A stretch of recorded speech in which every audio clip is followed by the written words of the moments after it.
Well, I've decided that I'm finally going to read from the book Ulysses, and my goal is to basically read out loud to my pets every single day. I think up to 10 pages per day.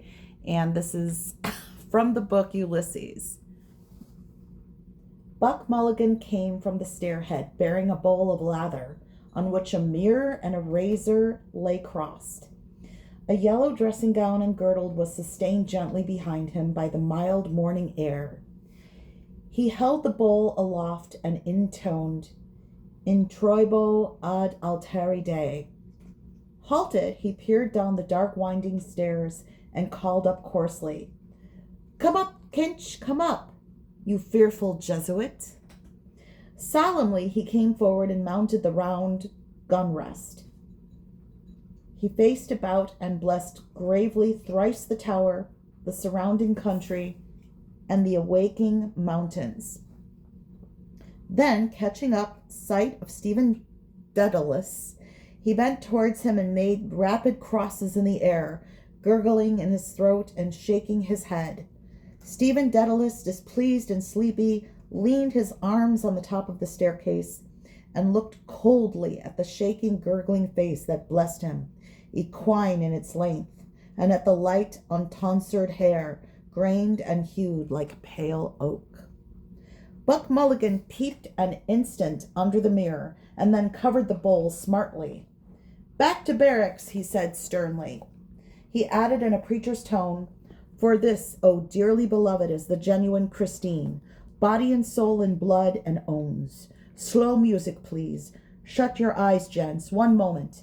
A little trouble about those white corpuscles. Silence, all. He peered sideways. Wow. Up and gave a long, low whistle of call, then paused a while in rapt attention, his even white teeth glistening here and there with gold points. Chrysostomus. Two strong, shrill whistles answered through the calm. Thanks, old chap, he cried briskly. That will do nicely. Switch off the current, will you? He skipped off the gun rest and looked gravely at his watcher, gathering about his legs the loose folds of his gown. The plump, shadowed face and sullen oval jaw recalled a prelate, patron of arts in the Middle Ages. A pleasant smile broke quietly over his lips. The mockery of it, he said gaily. My gosh. I am really getting lost in this here. Oh my gosh. You absurd name, an ancient Greek. Let me repeat this again. This is an intense book. The mockery of it, he said gaily. Your absurd name, an ancient Greek. He pointed his finger in friendly jest and went over to the parapet, laughing to himself. Stephen Dedalus stepped up, followed him wearily halfway, and sat down on the edge of the gun rest, watching him still as he propped his mirror on the parapet, dipped the brush in the bowl and lathered cheeks and neck. Buck Mulligan's gay voice went on. My name is absurd too, Malachi Mulligan, 2 dactyls, but it has a Hellenic ring, hasn't it? Tripping and sunny like the buck himself. We must go to Athens. Will you come if I can get the aunt to fork out 20 quid? What the heck am I reading here? Oh my gosh. I'm getting lost. He laid the brush aside and laughing with delight cried, Will he come, the jejune Jesuit? Ceasing, he began to shave with care. Tell me, Mulligan, Stephen said quietly. Yes, my love? How long is Haynes going to stay in this tower? Buck Mulligan showed a shaven check over his right shoulder.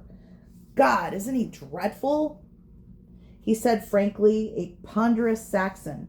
He thinks you're not a gentleman. God, those bloody English. Bursting with money and indigestion. Because he comes from Oxford. You know, Dedalus, you have the real Oxford manner. He can't make you out. Oh, my name for you is the best. Kinch, the knife blade. He shaved warily over his chin. He was raving all night about a Black Panther, Stephen said. Where is his gun case? A woeful lunatic, Mulligan said. Were you in a funk?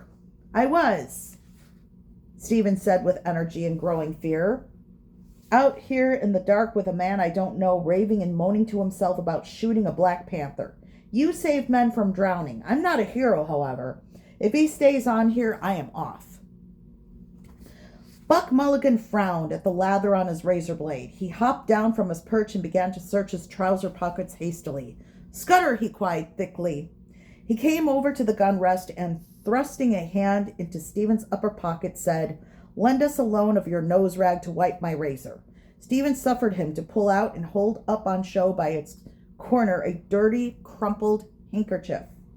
Buck Mulligan wiped the razor blade neatly, then gazing over the handkerchief, he said, The Bard's nose rag, a new art color for our Irish poets. Snot green. You can almost taste it, can't you?